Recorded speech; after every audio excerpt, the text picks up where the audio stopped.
ಬೆನ್ನುಗಳಲ್ಲಿ ಆ ಸ್ನಾಯುಗಳು ಬಲಗೊಳ್ತಾವ ಮತ್ತು ಅಥವಾ ಬೆನ್ನು ಮೂಳೆಯಲ್ಲಿ ಇರ್ತಕ್ಕಂಥ ತೊಂದರೆಗಳಲ್ಲಿ ಇದು ಒಳ್ಳೆಯ ಆಸನ. ಇದು ಭುಜಂಗಾಸನ. ಎಷ್ಟು ಸಾಧ್ಯತೆ ಇದೆ ಅಷ್ಟು ಹಿಂಬದಿಗೆ ತಮ್ಮ ಕುತ್ತಿಗೆಯನ್ನು ಹಿಂಬದಿಗೆ ಒಯ್ಯಲಿಕ್ಕೆ ಪ್ರಯತ್ನವನ್ನು ಮಾಡಬೇಕು. ನಿಮ್ಮ ಎದೆಯ ಭಾಗ ಮುಂಬದಿಗೆ ಬರುವ ಹಾಗೆ, ಆಮೇಲೆ ಕುತ್ತಿಗೆ ಭಾಗ ಹಿಂದುಗಡೆ ಬೆನ್ನಿಗೆ ತಾಗುವ ರೀತಿ ಕುತ್ತಿಗೆಯನ್ನು ಭಾಗಿಸ್ಬೇಕು. ಸಾವಕಾಶ ಮತ್ತೆ ರಿಲ್ಯಾಕ್ಸ್ ಬರಬೇಕು. ಸಾಧ್ಯ ಆದರೆ ಮತ್ತೊಂದು ಸಲ ಮಾಡಲಿಕ್ಕೆ ತಾವೆಲ್ಲರೂ ಪ್ರಯತ್ನವನ್ನು ಮಾಡಿಕೊಳ್ಬೇಕು.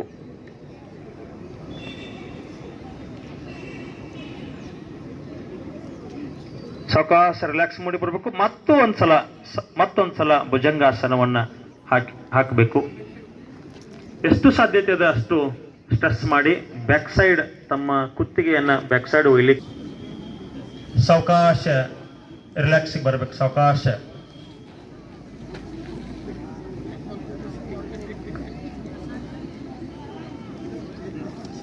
ಸಾವಕಾಶ ಮತ್ತೆ ರಿಲ್ಯಾಕ್ಸಿಗೆ ಬರಬೇಕು. ಮತ್ತೆ ಕಾಲುಗಳನ್ನು ಮುಂಭಾಗದಲ್ಲಿ ತಂದು ಚಾಚಿಕೊಂಡು ಅಲಗಾಡಿಸ್ತಾ ಕುಳಿತುಕೊಳ್ಬೇಕು. ಶಲಭಾಸನ ಇದು ಕೂಡ ಹೊಟ್ಟೆ ಮೇಲ್ಭಾಗದಲ್ಲಿ ಹೊಟ್ಟೆಯನ್ನು ಕೆಳಗೆ ಮಾಡಿ ಡಬ್ಬು ಮಲ್ಕೊಂಡು ಮಾಡುವಂತಹ ಆಸನ ಅದ ಶಲಭಾಸನ. ಮೊದಲು ಸಾವಕಾಶ ಏನು ಮಾಡಬೇಕು ಅಂತಂದ್ರೆ ಡಬ್ ಮಲ್ಕೋಬೇಕು. ಆಮೇಲೆ ತಮ್ಮ ಎರಡೂ ಕೈಗಳನ್ನು ಅಂಗೈಗಳು ಭೂಮಿಗೆ ಮುಟ್ಟೋ ಹಾಗೆ ಎರಡೂ ಕೈಗಳನ್ನು ತೊಡೆಯ ಕೆಳಗಡೆ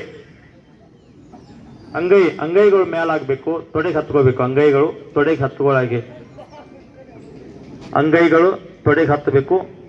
ಸಾವಕಾಶ ತಮ್ಮ ಎರಡೂ ಕಾಲುಗಳನ್ನು ಮೇಲಕ್ಕೆ ಎತ್ತಬೇಕು. ಎರಡೂ ಕಾಲುಗಳನ್ನು ಮೇಲಕ್ಕೆ ಎತ್ತಬೇಕು. ಎಷ್ಟು ಸಾಧ್ಯತೆ ಅದ ಅಷ್ಟು ಎತ್ತಬೇಕು. ಕಾಲುಗಳನ್ನು ಮೇಲಕ್ಕೆ ಎತ್ತುತ್ತಾ ಮುಖವನ್ನು ಕೂಡ ಮೇಲಕ್ಕೆ ಎತ್ತಬೇಕು. ಸಾಧ್ಯ ಆದ ಮಟ್ಟಿಗೆ ಮುಂದೆ ನೋಡ್ಲಿಕ್ಕೆ ಪ್ರಯತ್ನವನ್ನು ಮಾಡಬೇಕು. ಬೆನ್ನಿನ ಮಣಿಸರ ಸಾವಕಾಶ ರಿಲ್ಯಾಕ್ಸ್ಗೆ ಬರಬೇಕು. ಹಾಗೆ ಸಾವಕಾಶ ಮತ್ತೆ ರಿಲ್ಯಾಕ್ಸ್ಗೆ ಬರಬೇಕು. ಸಾವಕಾಶ ಕೈಗಳನ್ನು ಮತ್ತೆ ಸೀದಾ ಮಾಡಿಕೊಂಡು ಸಾವಕಾಶ ಮತ್ತೆ ತಾವುಗಳು ಮತ್ತೆ ಯಾವ ರೀತಿ ರಿಲ್ಯಾಕ್ಸ್ ಮೂಡ್ನಲ್ಲಿ ಇದ್ರೆ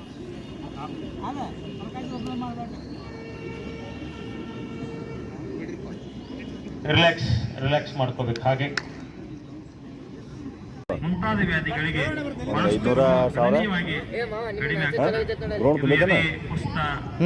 ಕೈಗಳ ಮಾಂಸಖಂಡಗಳ ಕೂಡ ಈ ಆಸನ ಸಹಾಯ ಮಾಡ್ತದ. ಸೇತು ಬಂದಾಸನ ಸಾವಕಾಶವಾಗಿ ರಿಲ್ಯಾಕ್ಸ್ ಮೂಡಿಗೆ ಬರಬೇಕು. ಹಾಗೆ ಸಾವಕಾಶ ರಿಲ್ಯಾಕ್ಸ್ ಬರಬೇಕು.